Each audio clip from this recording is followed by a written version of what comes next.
How's it going? Good. How are you doing? Good, good. This is so exciting. I'm not gonna lie. I'm so excited about this and that you were willing to come on here. This is just really, really cool, and I appreciate your time. Of course. Yeah. Thanks for inviting me. Yeah, and I know yesterday was your birthday, It so was my birthday. happy belated. I hope it was Thank you. great. I hope it was a great celebration. I'm a February birthday myself, so I know how it goes, like when it's really cold and it's one of those things. But I, when is your birthday? it was February 10th, so I was Oh, right nice. there. Oh, nice. Happy birthday. Thank you. Yeah, it's wild. Like when I told people you were coming on, they were like, "Oh my gosh, when are you doing it? You know, her birthday." It's like people just adore you, I found out, which is so wonderful to hear because I'm like, yeah, I do too. Why do you think I hopefully like one day wanted her on my podcast? This is amazing. Oh, thanks. That's so sweet. Yeah. It's Well, I usually have winter birthdays, but I'm on vacation in Antigua right now, oh my gosh. camping, which I didn't realize it's an outdoor space essentially. I think I set my Zoom settings right to record a podcast, so hopefully you can't hear the symphony of tree frogs. No, and if we can, it'll add to it. That's Okay. amazing. Yeah. So I'll do like intros, outros, all that stuff later. So it's just this chatting. Oh, But great. the first question I always ask everybody that comes on here is, what are your first memories of falling in love with music? Whether there was a moment, a time, maybe a record you heard, just like a moment with music that you really fell in love with it. Yeah, there's two that come to mind. One is that when my mom would play classical piano, she played the song Ave Maria, which has these bottom bass notes. There's kind of like a bottom bass note and then these higher notes. And she would let me crawl up on the piano and hit the bass note while she would play the rest. And just feeling like I was part of that music that was so beautiful. That was one of the first memories. And then the other memory is that my dad had a Wurlitzer jukebox in our basement that was filled with 45s. And I remember when I wasn't tall enough to even see the list. So I would just reach my hands up and touch the glowing keys, and then a song would come out. And it just felt like such a magic trick. And I just remember having this experience of thinking, like, everyday reality is in the Midwest where I grew up, the emotions are so kind of one note. It's very much like cheerful optimism. But then I would listen to these songs and they were just so passionate, and it was like this entire emotional world that I had never seen or experienced before. It felt like an emotional passport, just like being transported to this other place. Oh, I love that because that is what music is, right? Like that universal language. But I love how you said that, like almost that emotional passport. I've never heard of it in that way. And I think that's almost like that's what my podcast is and the catharsis of music and how it makes it feel. And for me, it's been always that way of like to cope with my feelings and Mhm. just whether it is this, even just a simple note can take you. So I definitely resonate with that so much. And I know something you've always touched on too is every creative outlet has like a big bang moment. Mhm. And I know I've had that as well. And it's in a similar way. It was, yeah, I know you had said your parents' divorce was that, where you felt like you needed to write. For me, that was similar. I don't write music, but finding music, that was for me of that creative outlet. For you, what do you think music and how did it give you that safety and that kind of safe haven to kind of be away from all of that? Yeah, well, I think, culturally, we are so anemic when it comes to emotional education. Like people go to school and they learn how to solve calculus equations before they're taught how to speak to someone who's grieving or just basic kind of emotional communication. And so there's this hyper focus on intelligence and this kind of under focus on emotional intelligence. At least it was that way when I was growing up. I think even now in the last 10 years, there's so much more cultural awareness of kind of emotional. I don't know if you can hear the dogs howling in the Yes. background. Oh, I love Okay. it. I love Okay. it. Welcome to the soundscape. Yes. Um, yeah, but they want some emotional attention, definitely. But yeah, so for me, I just felt like I always loved music and I always wrote musical ditties and poetry. And my mom really validated my desire to write poetry. I remember she printed out one of my poems and sent it out in our Christmas card, which went out to like dozens and dozens of people, maybe 100 or 200 people. And so when I was a little kid, our friends and our neighbors would come up to me and say, "Oh, I read your poem. That was a great poem." Yeah. And so there was this kind of validation of what I was doing and why I was doing it. But yeah, when my parents divorced when I was 11, I just had this kind of overwhelming amount of emotion to process, and I didn't know where to take it. It was the kind of emotion that I couldn't share in everyday conversation, or I felt I couldn't share it in everyday conversation. So I just found like being able to communicate musically was how I was able to regulate. I think writing music for most of my life has been one of my biggest emotional care tools, self-care tools. Yeah, there's something about it. Anyone I talk to that I am not a writer. I'm like, that is why I do this. If anyone could ever see my writings, I mean, I could, to me, they're special, but it's one of those things of like, there's something special, I think, about anyone I talk to that creates music, of putting that pen to paper and that safety and just having that moment of maybe I can't talk about this with a friend, a family member, Mm. or even like maybe say it out loud. But the point of just putting that pen to paper and communicating that feeling. And of course, later on when the songs are out, they are out loud for everybody. But I think it just is, I guess I never, because I'm not a musician, I don't write songs. I didn't think about how special those moments can be for your inner self. Oh yeah. Oh yeah. I mean, I before I became a professional musician, so much of writing music was just a way of self-soothing. Mhm. It was self-soothing, and I think it was also kind of feeding curiosity, and the desire to make things exist has just been in me since I was so little. I don't know what it's like to not feel that way, where every day I'm like, oh, I want to make something that didn't exist yet. Or, Yeah. like to just look at a blank page and fill it with words, like even just that, it just feels so natural and so satisfying. Yeah, I can only imagine. And it's wild to think about that we're sitting here now because I was at your very first show at Luke Wilson's basement in No way. Naperville, which is wild to think about. And I still remember that night. It was like, I'm like, here's my memory and just weirdness, but it was like a Friday night. And I think on like MySpace, I got invited to like, hey, there's this show. I didn't know half the people there, but I was like, I'm gonna go. I'm gonna support that. And it was so close to me too. So I was like, I was living in Aurora, Naperville. So it was Yeah. like, okay, I'm going to go to this show. And there were a bunch of Mhm. like hardcore bands as well on that bill. So it was like, okay. And I remember when they're like, oh, this band is called The Hush. And I was like, oh, what are they, what kind of music? What is it going to be? And when I saw like, the keyboard and I saw you and I saw just, and I was like, totally blown away because it was so different than everybody else there.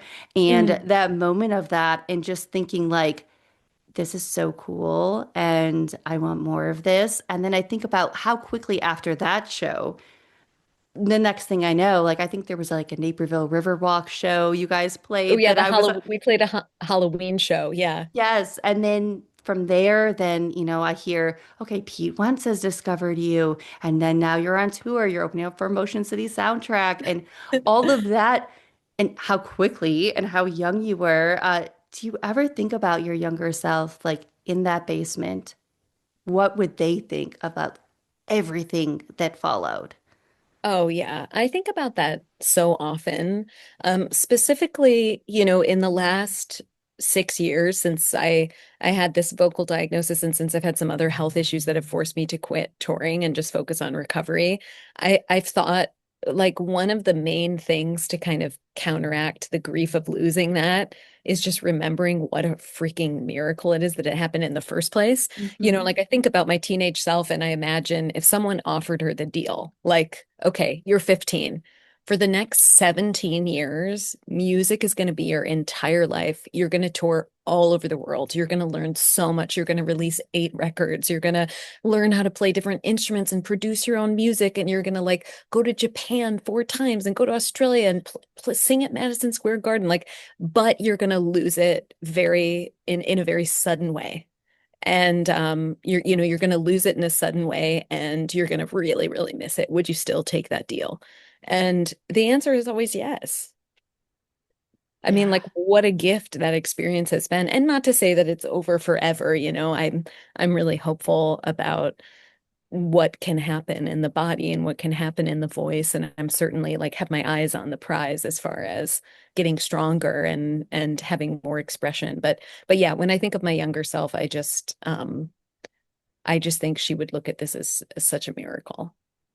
Yeah, it's wild too. Like when I think about like I think you had posted a photo about that night, and I'm just like, how young like you really were at that time. I mean, I remember I think I was 19 at the time, and then hearing you were a little younger, and then you were still even on the road of when you guys would play, you'd be studying for like the ACT and the Hmm. SAT and things of that Yeah. nature. And it's like, wow, I always thought this thing was like so glamorous. Like reading The Lost Voice was just like there were so many things and so many moments where I was like, wow, I at the time I didn't think of that because I'm the listener, I'm the observer. And just to kind of almost put myself in that position of like, how would I be at that age? Even at 19, I'd be like, what is this? What is going on? And I loved how honest you were about there was a moment with Patrick Stump and when you guys were recording and how a lot of people would almost kind of tell you like maybe you should sing like this, try this, Hmm. anything but how you were.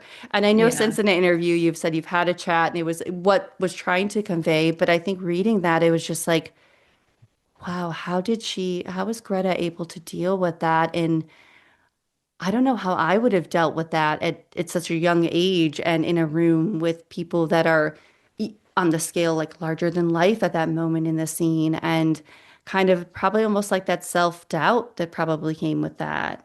Yeah, I think I had a very archetypal story, and it's sort of like the ingenue respecting what the professional has to say. Hmm. You know, when really what I should have trusted was like, actually, this is how I want my voice to sound. And yeah, I had an amazing conversation with Patrick. I mean, he is such a generous and Hmm. deeply kind person. Sure. And they were trying their best to just finish a record under really tight deadlines. And it's funny when I was talking to him about that moment, you know, in the studio, I felt like he told me, you know, you got to sing with your balls. Like Yes. you need to sing with your full voice. And he said, he was like, you know, in my own voice, I had just discovered this whole other part of my range and this whole other way of singing. And it felt like such a gift to me. And I wanted to give you that gift. And I'm so sorry I didn't consider whether or not you wanted that gift. That's like buying you a gift that I wanted. Hmm. And I just thought that was such a generous response. You know, we were so young. It's like I was 17 turning 18 when we made that record and the people producing it were like 20 and 21. Like Yeah.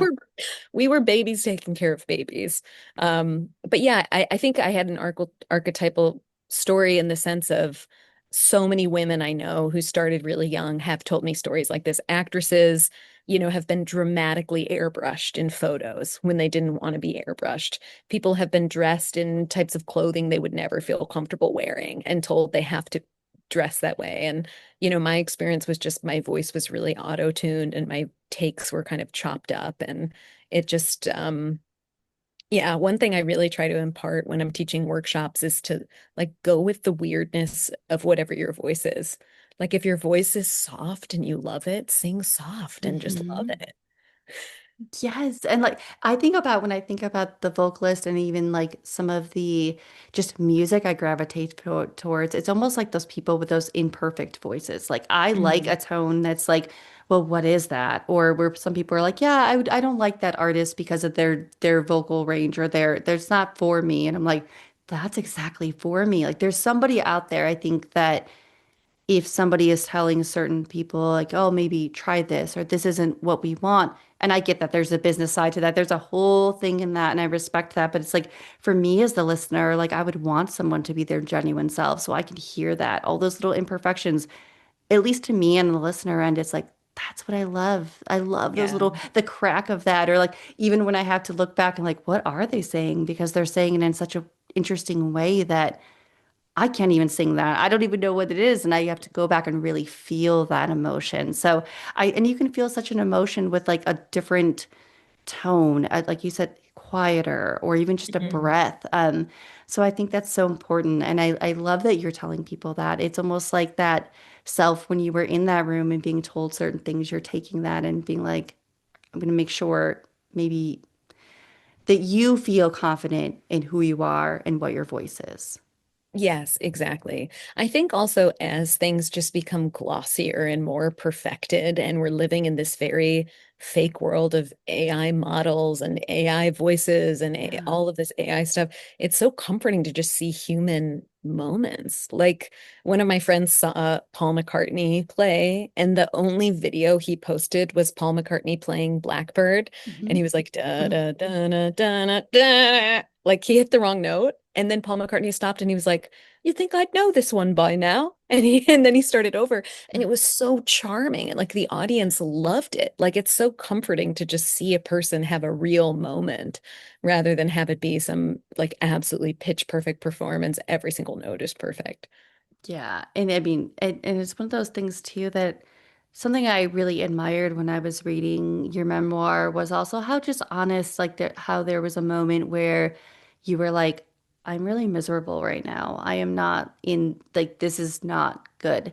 And I think that's one of those things that for me, I really was just like, wow, to be in that moment and it really gave me a snapshot into the musicians we listen to and the people that tour, and that is your career. And sure, we all have those moments, but to have those moments and then be expected to, okay, well, you have to create the record, you have to go to that tour date, you have to still be present even in that moment. And I really just, there were just so many moments in this memoir that I was just like, oh, wow, like I've been in that place, but I haven't been in that place. And I just really admired how honest you were in that moment of, I'm really miserable right now. This is not a good experience. Yeah, I think we live in such a visual and externally focused culture. People are so focused on like who's achieving what milestone or sort of what your, what your most recent work is or what your most recent success is. And there's so little emphasis on how people are actually feeling inside. Like if we had a little invisible battery over our head that showed just like how happy we were in our inner world, the way culture was built, the way culture valued kind of people or the way we, envied people, it would be so different. It would. And like even just thinking that right now, I'm like, what would my battery be today? You know what I mean? Yeah, Just one of those yeah. things, right? Like what is that? And I think too, I think a lot of us, um, it's when you meet people or interact with people. I know it's a cliched thing to say, but you truly never know. You don't know what is going on and things of that. And I think too is, being a woman as well, like in the industry and dealing with that in the touring and everything, like how did you almost keep your mental space and almost kind of keep it in check of I am important, I am who I am, and I deserve to be here because I think a lot of times people I talk to as well, they say how difficult it can be in that self-worth aspect of Yeah. just how do I keep that and maintain that? Totally. Well, I think for me, it's important to remind myself that all the things that come along and kind of like boost my ego are the same type of things where if I didn't get them, they could just knock me right down. And so rather than be on this kind of roller coaster, I feel like I'm more focused on deriving joy from the like friction of working, just like the actual process. I think my happiness is so much more based on an actual writing session in a day than it is like a boost in sales that week.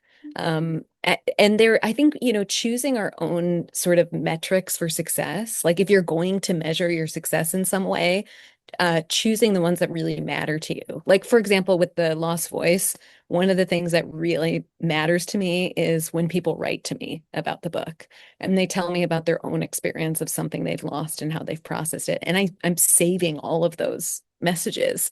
It's like that to me feels like, okay, even if it was just these people who read the book and were moved by it and connected with it, like that is totally worth it. So that, yeah, that's kind of my metric. But the self-worth piece, I think I actually was most tested with the self-worth piece when I had long COVID really affected my body, where it was like I couldn't, this is 2023, 2023 kind of till 2025, end of 2025. But like when all of a sudden I couldn't take care of myself and I was like in the ER and had to move back into my mom's house and I couldn't even do the things I love doing every day, like going for hikes or being in the woods. And that was really when I just kind of had to acknowledge that everyone is worthy just by existing, like just by breathing and being on this earth. We deserve love and we can give love, and we shouldn't have to do anything to deserve, or we shouldn't have to earn our place in the world. Like being born was your earning of the place in the world. Oh, there's like so many things where I'm like, I need to caption this for myself and just listen to that when I'm feeling like a certain way because it is so true. And I think that's something a lot of us forget because life is hard and there's so many things that we all face. And yeah, even reading The Lost Voice, it was like, yes, I haven't experienced what you have in losing your voice, physically. But I think we've all, in a way, looked at it like things we've lost, or maybe we have lost our voice, maybe when we're in a room of people that we can't speak up, or we Mhm. feel that maybe we're not worthy of speaking up because of the room we're in, whether, and it's one of those things of, but I had the ability to. And it's one of those things now that oh my gosh, I just turned 40 and it's like wild to think about. But it's one of those things where now I'm using my voice more because it's almost like I should be able to. And for you, reading about this and how from long COVID and from COVID, I know from the high fevers they had said, or the strain on the vocals, Mhm. spasmodic dysphonia. I hope I said that right. I Yeah. kept practicing. I'm like, I cannot mess this up out here. And being diagnosed with that and the unknowns and all of that, I truly cannot imagine what that was like for you, like this, your career and like you said, your safe haven. Music is so much to you. I Mhm. I just, and again, talking to you today, I just can't believe after reading this book where you're at right now. Of course, there's still so much, but for you, how does it feel to kind of be in this place right now? Yeah, well, I feel extraordinarily grateful that so many things went right in the last 2 years. Like, for example, even just, that my body got stronger and I recovered from this major health scare I had in 2023. The fact that my book actually sold, Hmm. that there is a world where nobody wanted to publish it, or like there could have been a world where I'm still sick and nobody wanted to publish my book, and I hadn't rebuilt my livelihood, and I hadn't started teaching, and I hadn't moved to the Catskills, which I love. So yeah, I'm really, really grateful that I am designing a life that I just enjoy living. Like the sensory experience of my life is really just built around enjoying being here, living in a beautiful place in the woods and eating really beautiful food, living in relationship with food. Um, and yeah, so I feel grateful now. I mean, I definitely do still feel some grief. Like sometimes when I see friends play shows and I'm just like, God, I miss the camaraderie. I miss the like the post-show adrenaline high and everyone eating chicken wings backstage at 1 in the morning or whatever. Like, Yeah. just like I miss the fun and the travel and the adventure. And I miss sleeping in like European hotel beds and eating fancy hotel breakfast. You know, Yeah. I miss all of those things, but at the same time, I just feel so grateful that I've like become an author and a teacher. I have this theory that COVID was an accelerator, so that a lot of things that were already going to happen, they just happened sooner. Like a Hmm. couple who was going to break up, instead of breaking up in 3 years, they broke up in 6 months. Yeah. Or like if you were ever going to move to a different place or do something wild, like you just did it sooner. And I think in a way, I probably would have eventually found myself in a role where I'm more of like a creative guide and a teacher, and I'm holding space for other people and guiding other people and writing. But the process was very much accelerated by what happened with my voice.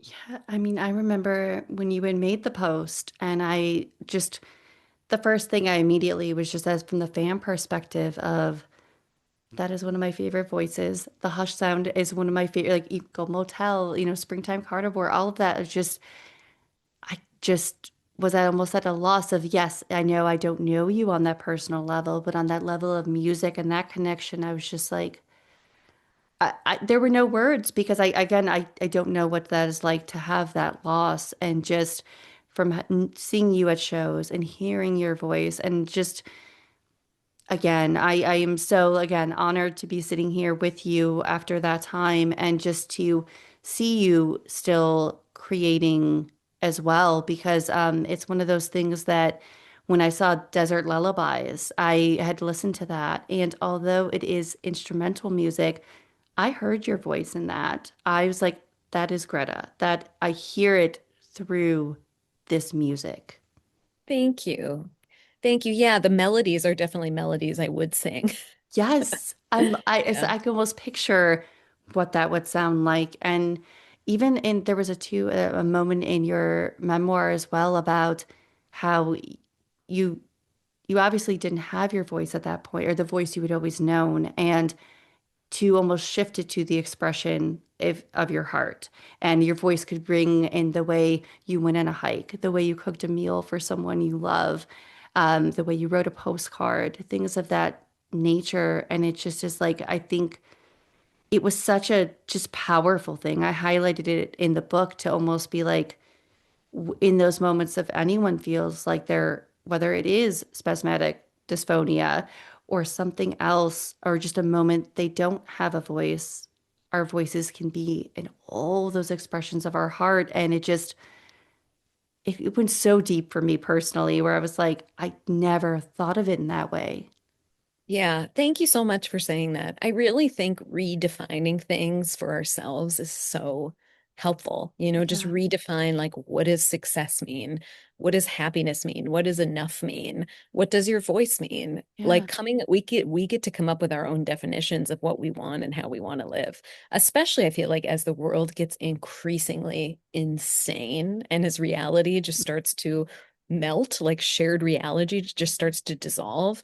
I feel so much like this is the time to just dream up new ways of thinking about our lives and thinking about what we want to do.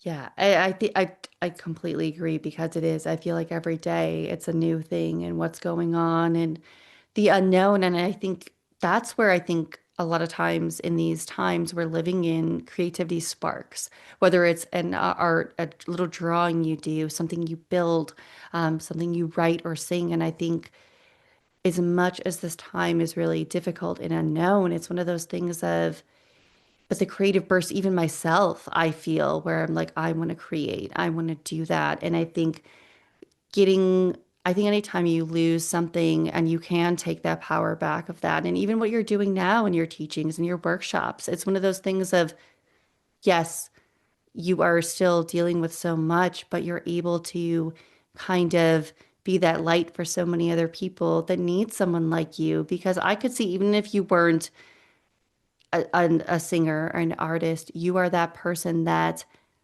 I would sit on a workshop. I don't even have any ability in that, but I'm like, you would be that teacher, just that presence of you, I can tell.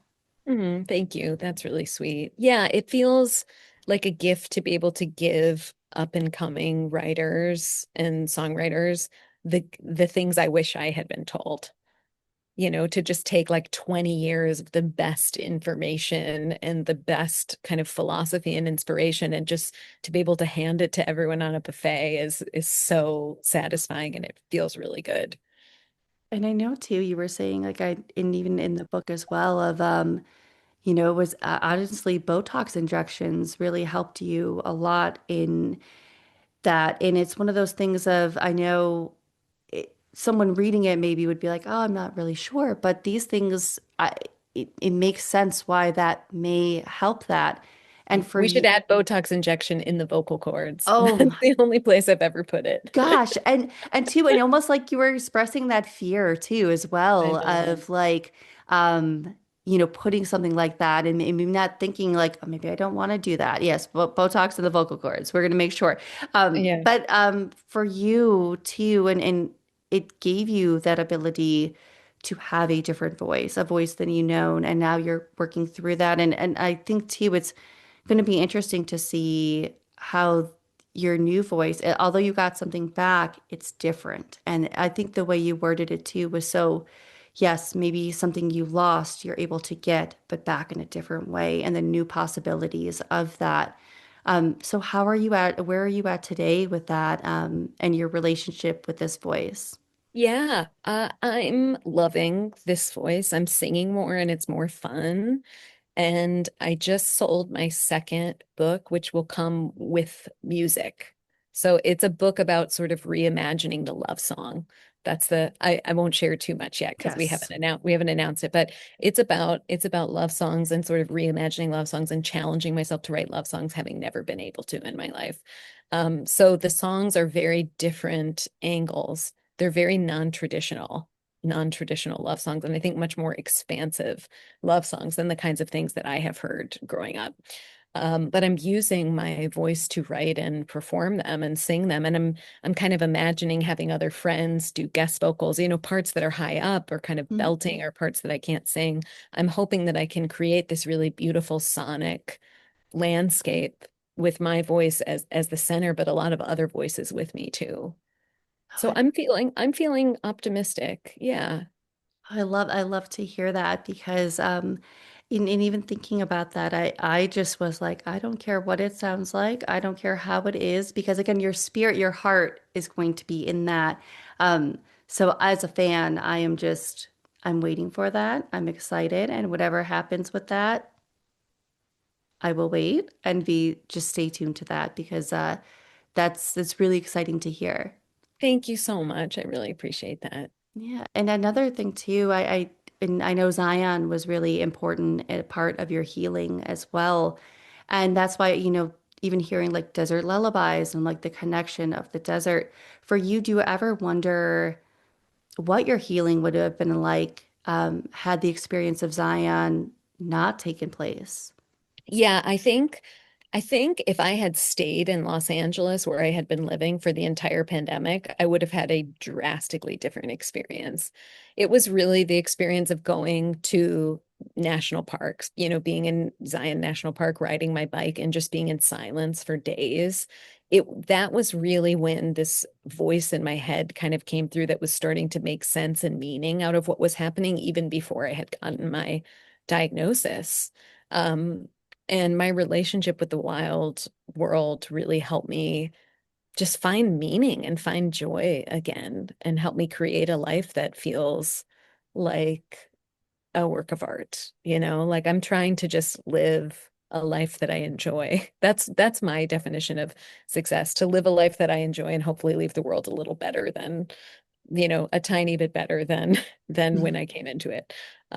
But yeah, I'm so grateful that I had that experience. And I'm so grateful that I met my friend. I call her Sadie in the book, but she's a wilderness guide. And she took me on this wilderness fast where I was alone for 4 days.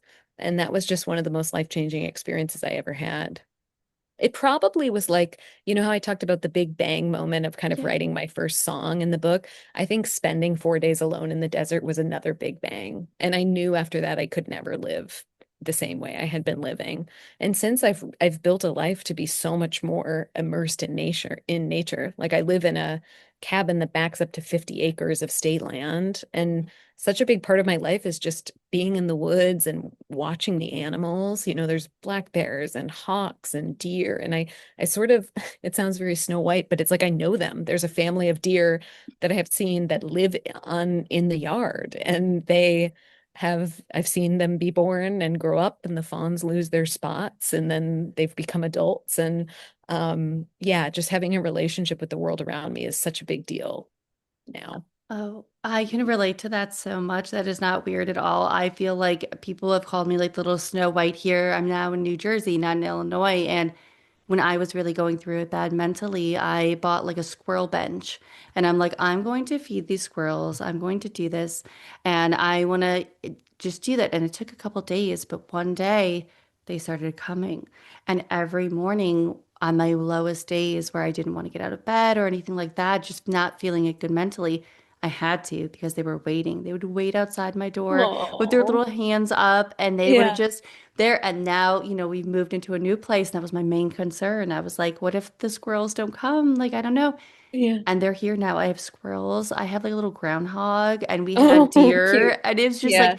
the Yeah. feeling that nature and just those moments with animals can give you and Mm. just bring into your life. So, like, hearing you say that, I'm like, yes, I am there. I was there this morning when they were waiting outside for me. And what a beautiful moment to have that connection with nature. And I think so many of us sometimes forget that, to that Mhm. just go outside and kind of just breathe in because we're so glued, me, myself included, my phone doing this. And Right. just Yeah. get outside and get into yourself and feel nature. It's such a beautiful, underrated mental health tool. Right. I know. Imagine if society was measured that way. Like, who feels the most connected to the place Mhm. that they live? You know, those aren't the things that people are culturally talking about, really.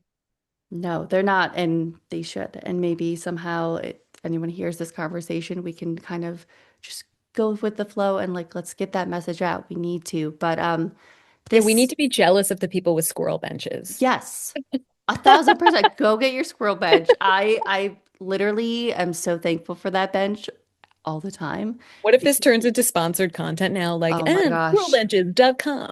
There we go. Squirrel bench. Yeah, the stereotherapy squirrel bench. Here we Yeah. go. Oh my gosh. But Greta, this has been so wonderful. I truly appreciate your time and coming on here. This is just a really cool full circle moment for me to be sitting here with you after that first show and I just can't, yeah. it's wild. I can't believe you were at that show. That's amazing. Yeah, I went from that and then I did like the street team work. So I was like, oh my gosh, I need to Oh, like do this because I just again loved the music, and I just think I gravitated towards music like that that was different and that people, even like the record label, you think about everything you guys were on and who you were touring with, but there was just such a beauty to everything the Hush sound did. And again, Golden Motel, Spring Carnivore, everything I followed because of you. thank you so much. That's so sweet. Yeah, it's so cool. But again, I appreciate you so much. And again, your book was just it was so beautiful, and it's one that I know for me, I find little life lessons even for myself. Oh, good. Thank you so much. Thanks for having me on your podcast.